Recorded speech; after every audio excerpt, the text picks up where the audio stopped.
So প্রথমেই আমি কথা বলতে চাই তোমাদের একটা কমন সমস্যা নিয়ে, ভাইয়া বায়োলজি কীভাবে পড়া উচিত। কারণ আমি অনেক পড়ি, অনেক পড়ার পরেও আশানুরূপ রেজাল্ট পাই না, বা আমার যেরকম এক্সপেকটেশন থাকে সেটা ফিল আপ করতে পারি না। এটার রিজন হচ্ছে তোমার এফোর্টে ঘাটতি আছে, আমি বলবো না, হয়তো তোমার ভাবনাটা একটু পরিবর্তন করতে হবে, তোমার স্ট্র্যাটেজি একটু চেঞ্জ করতে হবে। তো শুরুতে আমরা কথা বলি যে আইডিয়াল ওয়েটা কি বায়োলজি পড়ার, বা ভাইয়া কীভাবে বায়োলজি পড়তো, এই কঠিন যেটা মানুষের মনে হয় এই সাবজেক্টটাকে কীভাবে সহজে রূপান্তর করেছিলাম এবং সেইভাবে পড়াশোনা করে নিজের কাঙ্ক্ষিত লক্ষ্য ঢাকা মেডিকেল কলেজে পৌঁছেছিলাম। সো দেখো, বায়োলজি পড়ার ক্ষেত্রে দুইটা স্ট্র্যাটেজি দরকার এবং দুইটা অ্যাপ্রোচ দরকার। প্রথম হচ্ছে মেন্টাল অ্যাপ্রোচ, এটা সব থেকে ইম্পর্টেন্ট। কারণ তুমি যদি কোনো জিনিসটাকে কঠিন ভাবো আগে থেকেই, তখন কি হয়, তোমার ব্রেইন এটা অপারেট করে যে এটা কঠিন, এটা আমি পারবো না।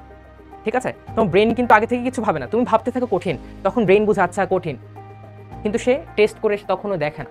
এটা সায়েন্স বলে, এটা আমার কথা না। সো যখন তুমি এরকম ভাবো, ধরো এটা তুমি একটা রেস শুরু করছো, ঠিক আছে, এটা হচ্ছে রেসটা স্টার্টিং পয়েন্ট। তুমি যখন ভাবছো এটা কঠিন, আমি পারবো না, আমাকে দিয়ে হবে না, এটা অনেক কঠিন, বাঘের মতো আমাকে গিলে ফেলবে, তখন তুমি রেসটা এখান থেকে না, তুমি অনেক ব্যাকওয়ার্ড গিয়ে এখান থেকে শুরু করছো, কাইন্ড অফ নেগেটিভ গিয়ে শুরু করছো তুমি। বাট তুমি যখন পজিটিভ থাকো, তোমার মেন্টাল কনফিডেন্স যখন থাকে আই ক্যান ডু ইট, ঠিক আছে, তখন ব্রেইন পজিটিভলি নেয়, এইভাবে প্রসেস করা শুরু করে, এইভাবে জিনিসটা ইজি করে নেয় ব্রেইন আগে থেকে। দ্যাট মিনস তুমি রেসটা তখন এইখান থেকে না, তুমি পজিটিভিটির কারণে, কনফিডেন্সের কারণে রেসটা শুরু করছো এইখান থেকে, আগে থেকে একটু এগিয়ে শুরু করছো। আবার ধরো তুমি পজিটিভ হতে পারছো না, নেগেটিভ হতে পারছো না বায়োলজি নিয়ে, অর্থাৎ তুমি মাঝামাঝি আছো, নিউট্রাল। এটা একটা ভালো দিক, অর্থাৎ তুমি রেস স্টার্টিং পয়েন্ট থেকে শুরু করছো। এখন বলো ভাই কোনটা তোমার জন্য বেটার? তোমার যেহেতু বায়োলজি পড়াই লাগবে, এ থেকে তো নিস্তার নাই, তাহলে আমার কোনটা বেটার? ব্রেনকে বোঝানো, okay I can do it, চেষ্টা করো, তুমি আমার সাথে থাকো, আমি অবশ্যই পারবো ইনশাল্লাহ, ঠিক আছে, এটা বোঝানো ব্রেনকে। তখন কি হবে, তুমি সবসময় রেসটা একটু এগিয়ে থেকে শুরু করবে, তখন তোমার জন্য ফিনিশিং লাইন অর্থাৎ বায়োলজিকে রপ্ত করা, আয়ত্ত করার যে কাজটা, সেটা খুব ইজি মনে হবে তোমার জন্য, ঠিক আছে। সো প্রথম অ্যাপ্রোচ হচ্ছে মেন্টাল অ্যাপ্রোচ, এইটা বাদ দিয়ে দেয় বায়োলজি কঠিন। তুমি এটা ভাবো তুমি হচ্ছে সৃষ্টির শ্রেষ্ঠ জীব, আশরাফুল মাখলুকাত, you can do anything, you are designed in this way. এটা ভেবে কনফিডেন্স নিয়ে পড়াশোনা শুরু করো, মোটামুটি 50% এগিয়ে থাকবা আগে থেকেই, কারণ তোমার তখন সবকিছু ক্রিস্টাল ক্লিয়ার লাগবে, সুন্দর লাগবে। পজিটিভিটি থাকলে সবকিছু সুন্দর লাগে না, এরকম সুন্দর লাগবে, মজা নিয়ে পড়তে পারবা, বা মজা না লাগলেও বিতৃষ্ণা আসবে না, ঠিক আছে, ভয় আসবে না। তো এটাকে আমি বলি ফিয়ারলেস মেথড অফ বায়োলজি। আমি অনেকদিন যাবতেই এই মেথডে পড়ায় আসতেছি এবং নিজে এটা ফিল করতাম, ঠিক আছে, আমি ভয় পাবো না, আমার জন্য সাবজেক্টে বানানো হয়েছে, সো আমি এটা রপ্ত করতে পারবো, এভাবেই আমি ব্লেসড বলতে পারো। সো তোমরা ওই ফিয়ারলেস অ্যাপ্রোচ আজকে থেকে এটা গ্রহণ করবা, এবং এটা শুধুমাত্র বায়োলজির ক্ষেত্রে না, তুমি যে কোনো পড়াশোনার ক্ষেত্রে যে তোমার কঠিন লাগে সেই ক্ষেত্রেই approach fearless method of study বা ফিয়ারলেস মেথড অফ বায়োলজি এটা ব্যবহার করতে পারো। সো আজকে থেকে নিজে নিজে প্রতিজ্ঞাবদ্ধ হও এবং ভাইয়াকে কথা দাও যে আলটিমেটলি তোমরা এই যে mental approach, clear and confident mental approach, সেটা নিয়ে আগাবা, কোনো কিছুকেই ভয় পাবা না। এটা যদি হয়ে যায় বাকি কাজ খুবই ইজিয়ার হবে। বাকি কাজটা একটু স্ট্র্যাটেজি, যে কোন স্ট্র্যাটেজিতে পড়া উচিত। দেখো, যখন বায়োলজি তুমি প্রথমবার পড়বা ক্লাসের পর, ধরো একটা ক্লাস করলা, তারপর যখন প্রথমবার পড়বা সেটা উপন্যাসের মতো করে পড়বা, এক্ষেত্রে নো এক্সট্রা প্রেশার, যেটা মুখস্থ করা লাগবে, এটা থেকে পরীক্ষা আসবে, পরীক্ষা না পারলে কি হবে, এসেট্রা এগুলো সব কিছু বলে যাবো। কারণ এই ভয়টা তোমার যে ফাংশনিং ক্যাপাসিটি সেটাকে কমায় দেয়, এই ভয়টা থেকে বেরোতে হবে। তুমি উপন্যাসের মতো করে জাস্ট নর্মালি একটা বই পড়তেছো, এইভাবে পড়বা মনোযোগ দিয়ে। তুমি খেয়াল করবা, তুমি অনেক কাল আগে একটা গল্প পড়েছিল, উপন্যাস পড়েছিল, এটা ক্যারেক্টার বা কোন টাইমে কোন ইভেন্টটা ঘটেছিল তুমি এখনো ক্লিয়ারলি বলতে পারো। কারণ কি, তুমি সেটা আনন্দ নিয়ে পড়েছো, তোমার ব্রেন সেটাকে অ্যাকসেপ্ট করেছে, তুমি ভয় পাও না তখন। ঠিক সেম কাজটাও এখানেই হবে, তুমি উপন্যাসের মতো করে আনন্দ নিয়ে সেটা জাস্ট অন্য সব টেনশন বাদ দিয়ে পড়াশোনা শুরু করো প্রথমবার। তারপর যে ক্লাসটা করেছো ভাইয়ার ক্লাসের সাথে মিলাও, ঠিক আছে, সো উপন্যাসের মতো করে পড়া প্লাস ক্লাস।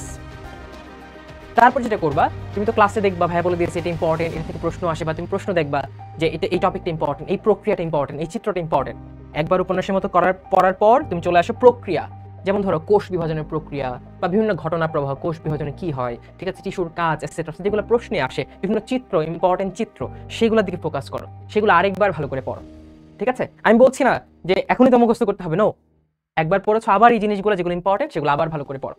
চিত্রটা খুব ভালো করে দেখার চেষ্টা করো, চিত্র দেখে ভিজুয়ালাইজ করে পড়ার চেষ্টা করো, চিত্র খুব ইম্পর্টেন্ট, ঠিক আছে। অনেক সময় মুখে যা বলা যায় না, লিখে যা প্রকাশ করা যায় না, চিত্র বা কোনো একটা ভিজুয়ালাইজেশন দিয়ে সেটা ইজিলি প্রকাশ করা যায়।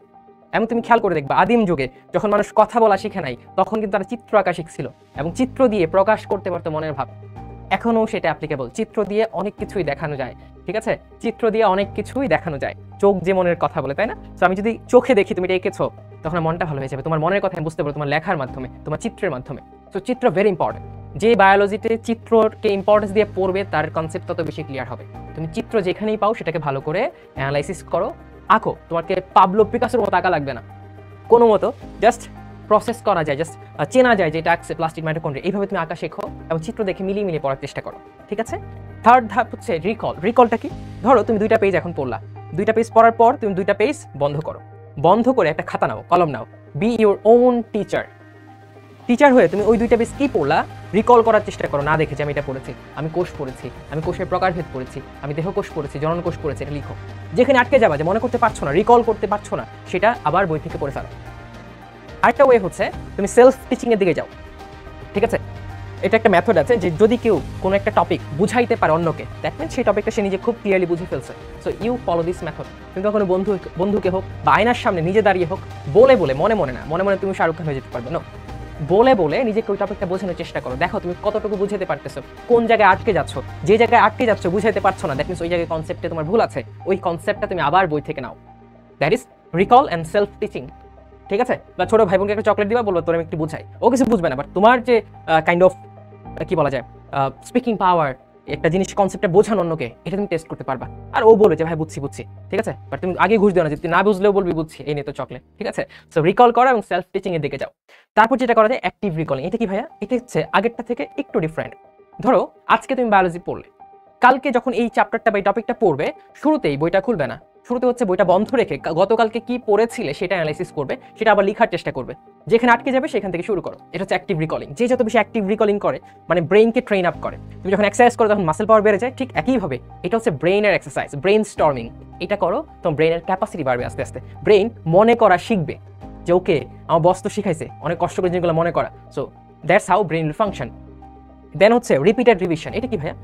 আমরা কি করি, ধরো আজকে একটা জিনিস পড়লাম, এইটা মনে করি যাচ্ছে পড়ে ফেলছি, আর দরকার নেই, এটা আরেকবার 10 দিন পরে পড়ি। 10 দিন পরে পড়ার পর ব্রেইন থেকে, নিউরন সেল থেকে অনেক কিছু, এটা ডাটা মুছে যায়, তখন আবার যা দেখি নতুন লাগে, পৃথিবী বদলে যায়, ঠিক আছে? এটা থেকে বাঁচতে হলে তুমি ধরো আজকে একটা জিনিস পড়লা, এটার ইমিডিয়েট পরের দিন, আমি দেখো লিখেছি 0137, অর্থাৎ আজকে একটা জিনিস পড়লাম, তার ইমিডিয়েট পরের দিন এই জিনিসটা আবার রিভিশন দিব। তারপর তৃতীয় দিন, ধরো আজকে পড়েছো, আজকে থেকে 3 নাম্বার দিনে তুমি আরেকবার রিভিশন দিবা, ঠিক আছে? 3 নাম্বার দিন থেকে আবার 4 দিন পর, অর্থাৎ প্রথম দিনের থেকে শুরু করে সপ্তম দিনে তুমি আবার রিভিশন দিবা। এইভাবে তুমি যদি রিভিশন দাও, রিপিটেড রিভিশন, তখন দেখবা এই জিনিসটা তোমার নিউরন সেল থেকে মুছে যাবে না সহজে। স্বাভাবিক একটা জিনিস তুমি বারবার দেখছো, ওটা চোখ বন্ধ করলেই তুমি কি ওটা ফিল করতে পারবা, ওইটা তোমার চোখের সামনে ভেসে উঠবে। তো এই প্রসেসটা করতে হবে। বললাম তো তোমার একদিনে মুখস্থ করার দরকার নাই, don't think like that, but এটা সিস্টেমেটিক্যালি আঁকাও, ঠিক আছে? তারপর প্রচুর এক্সাম দিতে হবে, প্র্যাকটিস করতে হবে। এক্সাম দিতে তুমি ভুল করবা, আমিও করেছি। তোমার মনে হয় হ্যাঁ আমি কি পড়লাম এতক্ষণ, ভুল করছি সব কিছু, বাট এই হ্যাঁ আমি কি পড়লাম, হাই শব্দটা বাদ দিতে হবে। তোমাকে ভাবতে হবে তুমি মানুষ, তুমি ভুল করবে, এটা স্বাভাবিক, তুমি ভুলে যাবে, এটা স্বাভাবিক। এই যে তানজিম ভাই ভুলে যেত, সবাই ভুলে যেত, but what will make the difference, যে ভুলে যায় কিন্তু মনে রাখার চেষ্টা করে, আর যে ভুলে যায় হতাশায় মনে রাখার চেষ্টাটাও করে না, এই দুইটা হচ্ছে ডিফারেন্স। বাট তুমি অবশ্যই ফার্স্ট ক্যাটাগরিতে হবে, তুমি ভুলে যাবা, তুমি মেনে নাও এটা ভুলে যাবা, বাট তুমি মনে রাখার জন্য চেষ্টা করবা, বারবার পড়বা, ঠিক আছে? সো এক্সাম দিবা, ভুল করবা, রিভিশন দিবা, যেটা ভুল করেছো আবার সলভ করে ফেলবা। এইভাবে তুমি যদি পড়ো, ট্রাস্ট মি ভাইয়া, initially you will find it difficult, but after a certain time তুমি ফিল করবা ওকে ওয়াও, জীবন সুন্দর, life is beautiful, biology is beautiful, study is beautiful, because I am getting developed, I am getting better and better.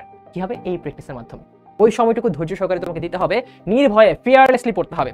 So খাতার প্রথম পাতায় লিখে রাখো যে বায়োলজি সোজা, বায়োলজি আমি পারবো ইনশাল্লাহ, আমি বায়োলজি ফিয়ারলেস মেথডে পড়বো, #FMB।